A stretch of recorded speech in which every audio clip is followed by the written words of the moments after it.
The following is a lecture given by His Grace Sadaputa Prabhu on Bhagavad Gita, Chapter 3, Text 27, at an Indian engagement in the San Diego Temple in the spring of 1990. We can discuss something from the Bhagavad Gita. I just was looking at this particular verse, which is in Chapter 3, Text 27. It's on page 193. So this verse is Prakrite kriyamanani gunai karmani sarvasha ahankara vimudatma kartaham iti manyate. So the translation of this is, the spirit soul, bewildered by the influence of false ego, thinks himself the doer of activities that are in actuality carried out by the three modes of material nature. So, in the purport, Śrīla Prabhupāda says, two persons, one in Krishna consciousness and the other in material consciousness, working on the same level, may appear to be working on the same platform. But there is a wide gulf of difference in their respective positions. The person in material consciousness is convinced by false ego that he is the doer of everything.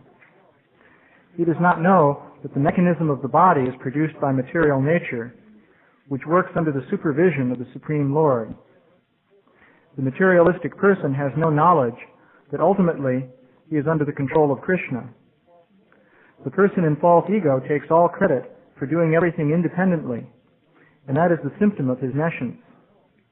He does not know that this gross and subtle body is the creation of material nature, under the order of the Supreme Personality of Godhead.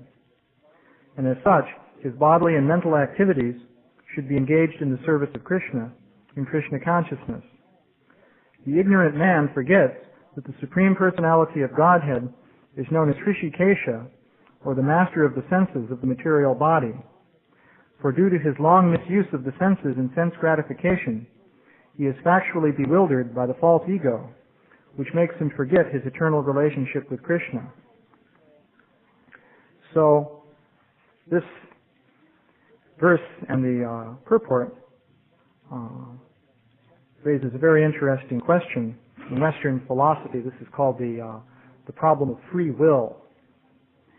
And the basic question is, are we able to act according to our will, or are we simply conditioned by material nature? So this leads to the related question of responsibility. If a person is simply acting under the influence of nature, then he could say, well, I'm not responsible for my actions. They're merely impelled by the circumstances in which I find myself. This is a very interesting question. In the modern scientific perspective, there's the idea that the living being is simply a mechanism made of matter. If that is so, then the person, a human being, let's say, is merely acting according to the laws of physics. And everything that the person does is working out mechanically according to those laws. So in that case, one would tend to think that, well, the person does not have any free will. This is an idea that arises. So here in the Bhagavad Gita, we have an interesting statement that would seem to indicate that the living being, in one sense, does not have free will.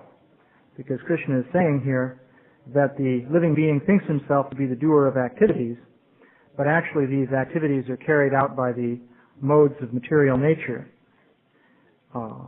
These gunai, there are three gunas, known as goodness, passion, and ignorance. So it is stated here that the material nature, or prakriti, is carrying out activities in accordance with these three modes. And a person who is bewildered by false ego is thinking that he's carrying out the activities. Nonetheless, it is also a fact that the individual is held responsible for his activities in the Vedic literature. And in the Bhagavad Gita, Krishna specifically says that he doesn't take responsibility for the activities of the individual. So, if the activities are being carried out by material nature, then how is it that the person is responsible? So the answer to that question is that actually the Krishna as the Supersoul is directing the action of matter. So the material energy has a superior source of direction. That the spirit soul, or the actual conscious individual within the body, does not have the power to directly control the material energy. But the super soul, who is accompanying the living being within the heart, does control the material energy. So typically the super soul is controlling the material energy in accordance with the desires of the individual and also the karma of the individual. So for this reason, the individual is responsible for what happens, because the super soul has arranged that, all right, I will make things happen according to your desire, so you have to take responsibility for what happens. And karma, in fact, is the means whereby one receives feedback for one's actions. If one performs actions in one way, one will get one sort of karmic reaction, and if one performs actions in a different way, there will be some different reaction. So that is a system of punishment, actually, and reward for those who are acting on a material platform as conditioned souls. So there's a very interesting purport in the second canto of the Srimad Bhagavatam, in which Śrīla Prabhupāda points out that you can actually realize the presence of the Supersoul as the guiding source of intelligence within the body. He says there that even a common man can do this, and he outlines a series of steps whereby this is possible. So the first step that Śrīla Prabhupāda points out there is that one can recognize by introspection that one is not the material body. And he says this may not be obvious immediately, but actually by very careful thought and discrimination, you can distinguish between yourself and the material body, including the subtle processes of the mind. So basically the process there is to examine what you're perceiving and see how you're different from that. Of course, it's easy for us to understand that we're different from the sort of gross limbs and so forth of the body, because you know that if a person's arm is cut off or something like that, the person remains the same as a conscious individual. But someone may have doubts when it comes to the action of the mind.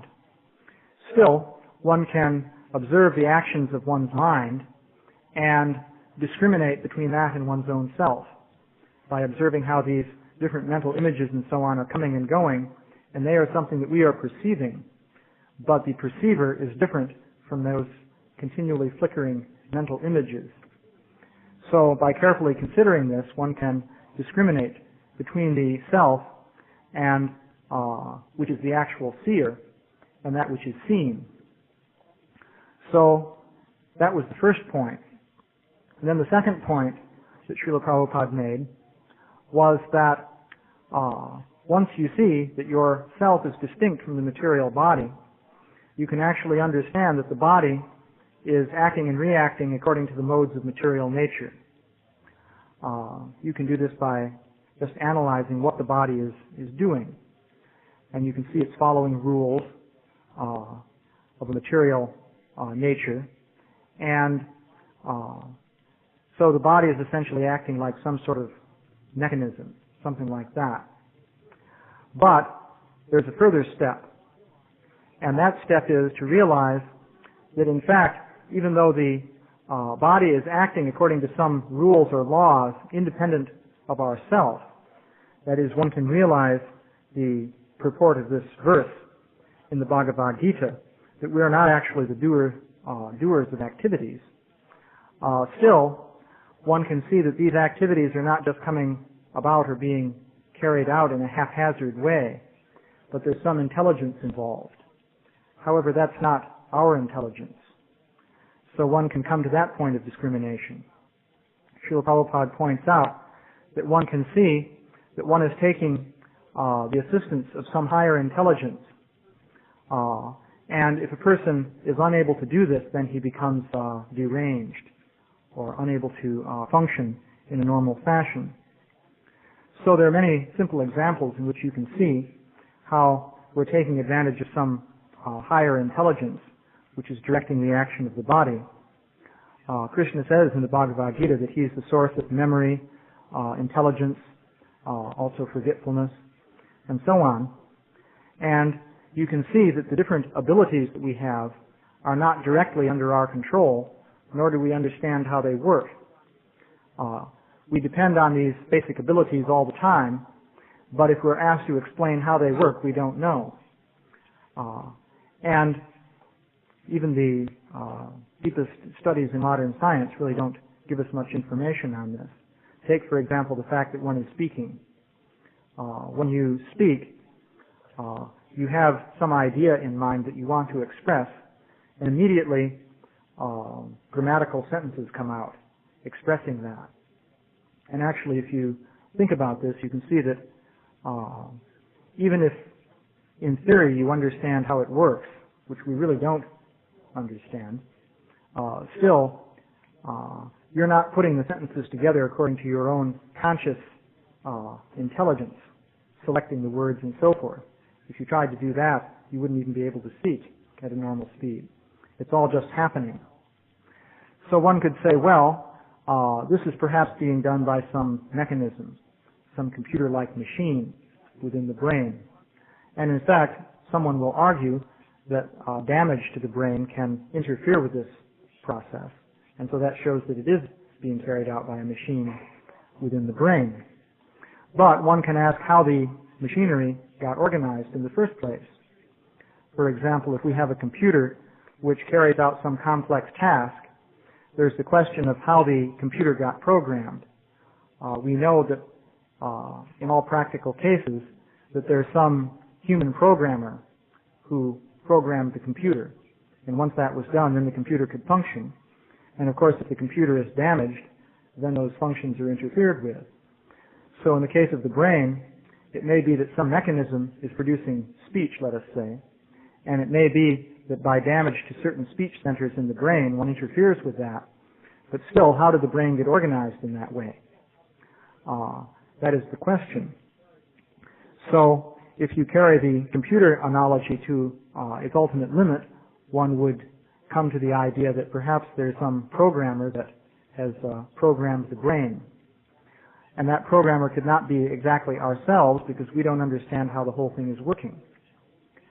So that is an indication that there is some intelligence there which is distinct from our own self. Actually, these are examples from just ordinary life, day-to-day living, but in the life experience of people in arts and sciences and so forth who are involved in creative activities, there are many other examples of this. One interesting example is provided by a mathematician named Poincaré, who lived in the early part of this century. So this Poincaré was involved in the study of many very difficult mathematical problems. And when dealing with such problems, what one finds is that it's not possible consciously to solve the problem. If the problem is of a fairly simple, straightforward nature, then you can solve it by applying some standard method. But problems of this type don't yield to such methods. You can stare at the problem for hours and it's impossible to come up with any solution. So this Poincaré was a very brilliant mathematician, but there were certain problems that he would just work on for days and he wouldn't get anywhere with them. But what would happen would be that while he was thinking about something else or performing some other activity, suddenly the solution to the problem would come into his mind. And typically what would come into his mind would not just be some simple thing, like one little step, but a whole elaborate set of ideas would just come into his mind all of a sudden. So then he could completely work out the solution to the problems he was working on. So this was very striking to Poincaré, and he actually came up with the idea that there's something that he called the subliminal self, which is providing the solutions to these problems. And he analyzed the nature of this subliminal self. He said that the subliminal self seems to have very great powers of discrimination, and also it has very great aesthetic appreciation, because typically these solutions that he would get would be very beautiful. They'd have all kinds of symmetric features and so on and so forth. So he observed that this subliminal self seemed to be able to do things that the conscious self cannot do. So finally he asked himself, well, must we conclude that this subliminal self is superior to the conscious self? It seems as though it is.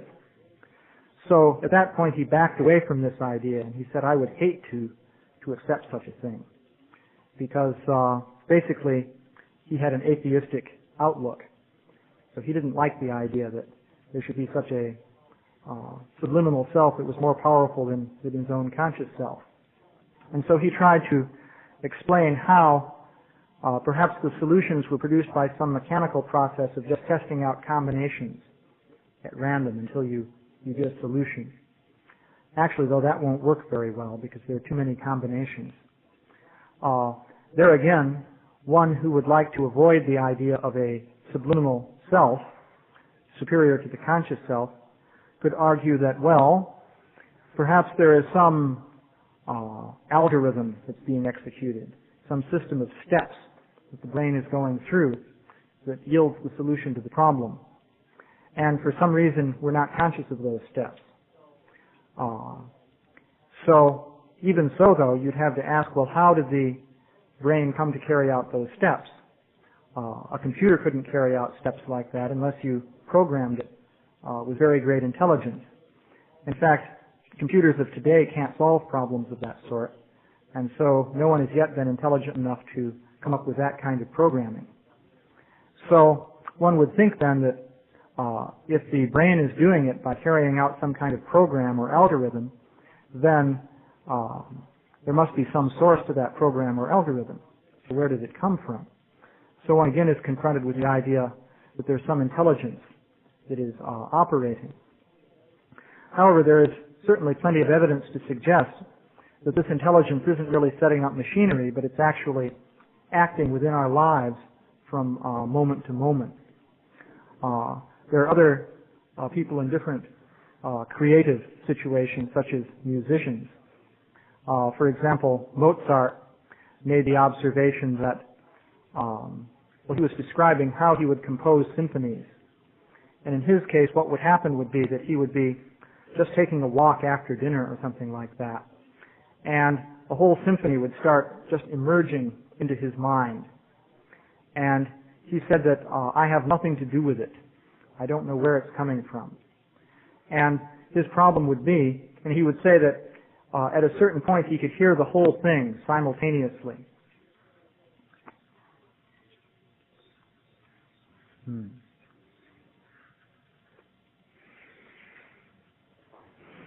see that agree?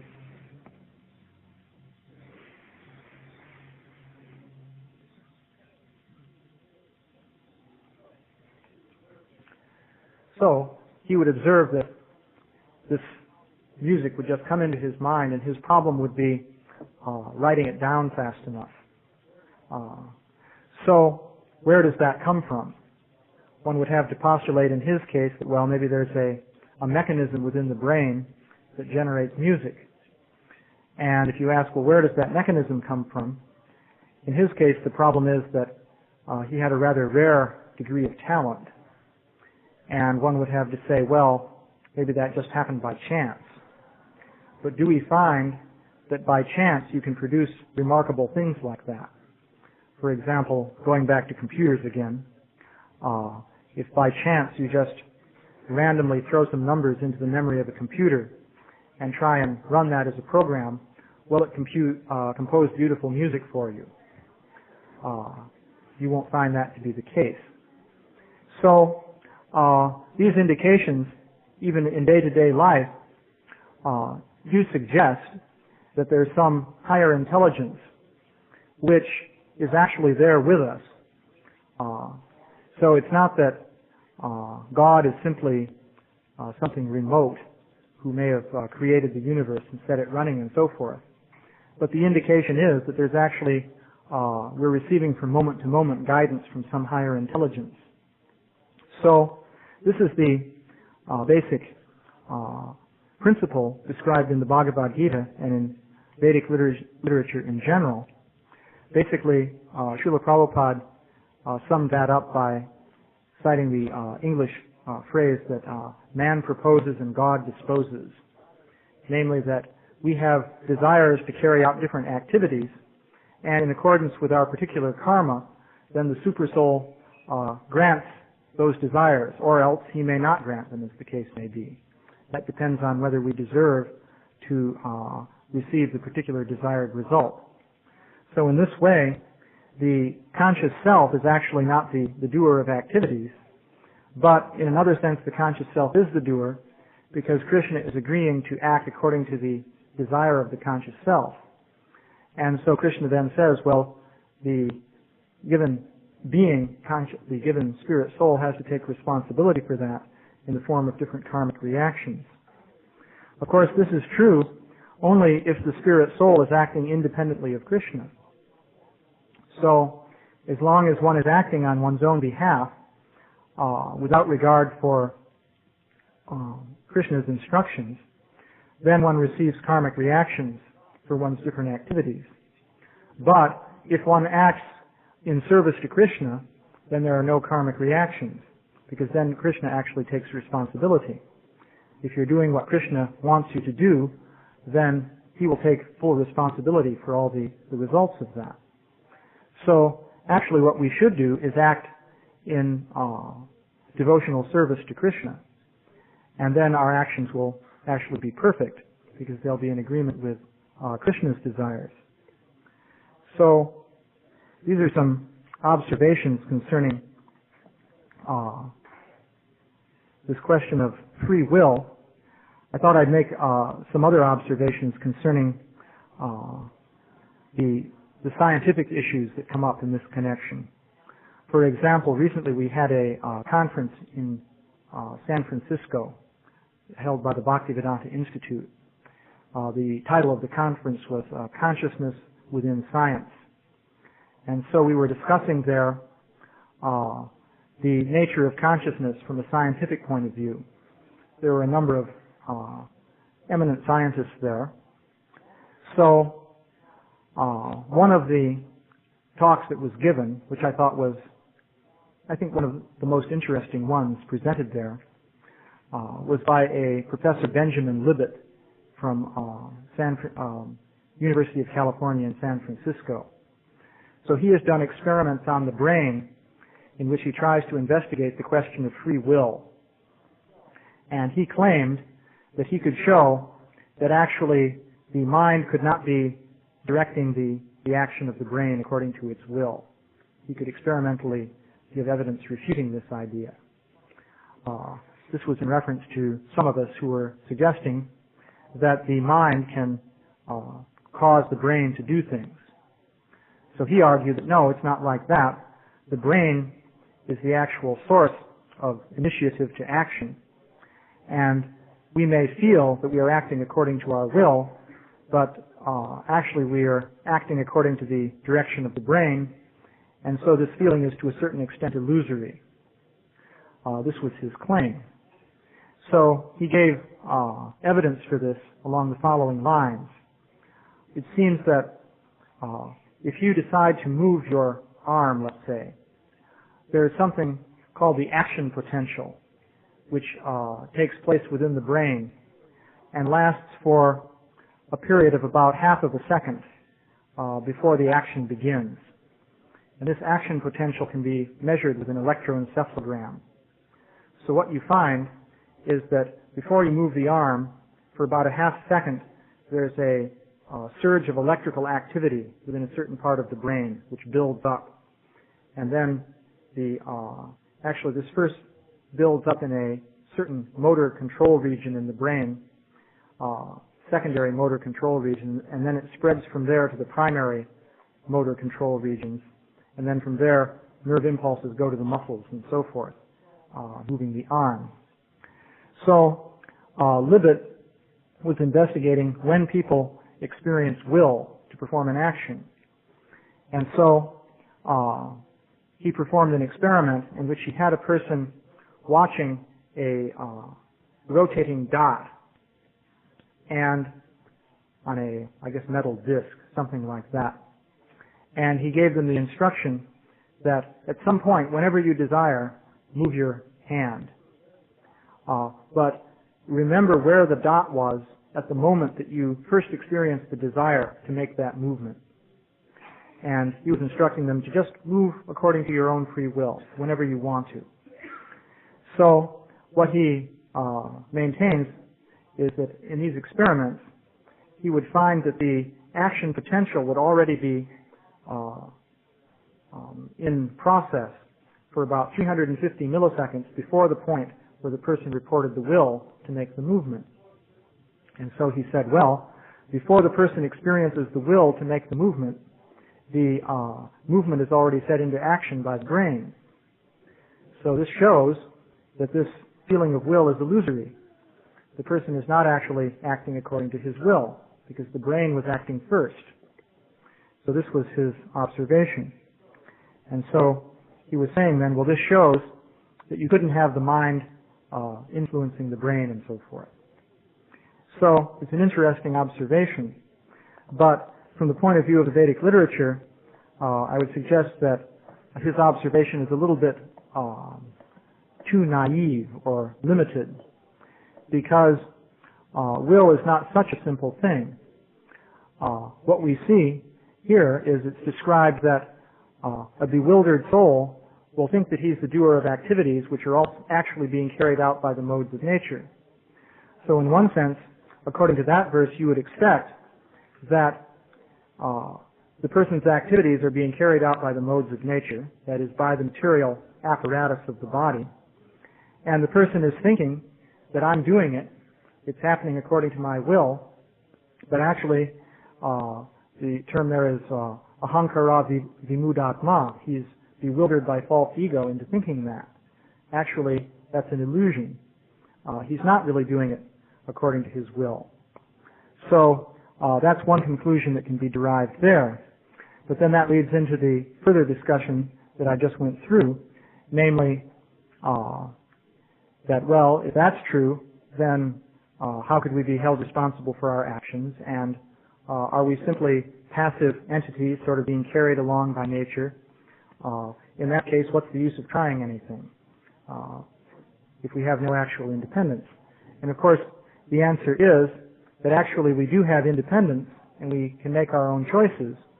But according to our desire, these choices and activities are carried out by the supersoul who's directing the actions and reactions of the elements within the body. So it's actually a very complex process. In this particular case of the experiment with the brain, it may well be that the person does not actually have any independent will regarding moving his hand in this experiment. It might be that instead of that, you could say his will is actually to cooperate with the experimenter. And having will to do that, then a whole complex set of actions is set into motion in which he moves his arm and so forth, and feels that this is happening according to his will. So will is actually a complicated issue. In fact, according to the Vedic literature, the most important thing is actually to have the correct desire or the correct will. For example, in the chanting of the holy name of Krishna, it's described that there are different offenses involved in chanting of the holy name. These mainly are related to attitudes or ideas one has about the holy name. So if you are infested with these particular offensive ideas or attitudes, then the chanting of the holy name will not be immediately effective. So then one could say, well, why not just give up those attitudes? Because if you do, then it will be effective.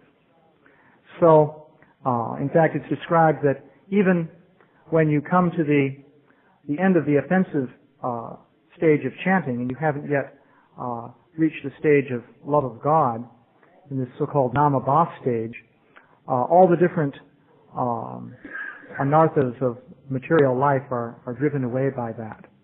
And so you could say, well then, why not avoid these offenses? But it turns out that it's not easy to do that because we're bewildered about what our real motives are. So that's a whole subject to go into. So, let's see. It's about quarter of. Are there any questions or comments? Yeah? In this week, I was quite a bit about how to exercise our own will in an ego setting. But consider the more important problem of aligning our own will with the divine will of God. How do we begin to go about this? Well, to do that, ultimately it's a gradual process of purification, because one has to start by being basically willing to follow Krishna's instructions and so forth.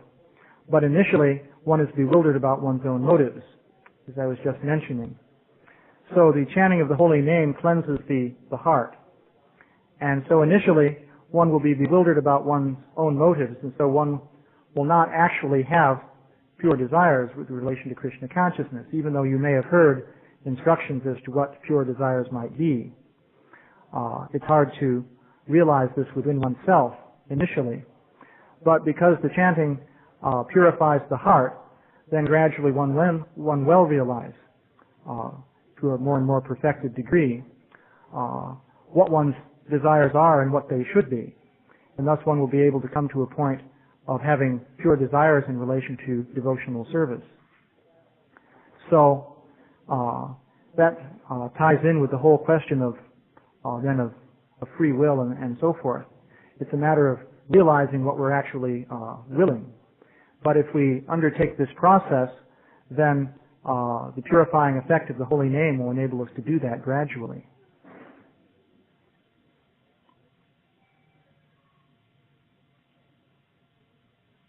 Any other questions? Or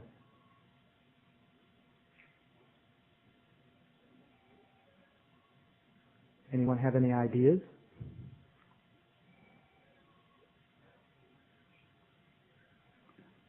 What do you think?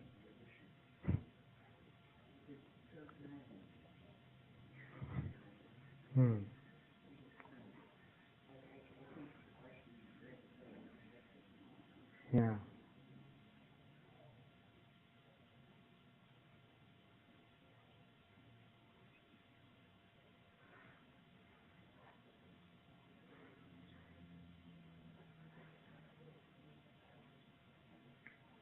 Surely someone must have something to think of. No one has any thoughts?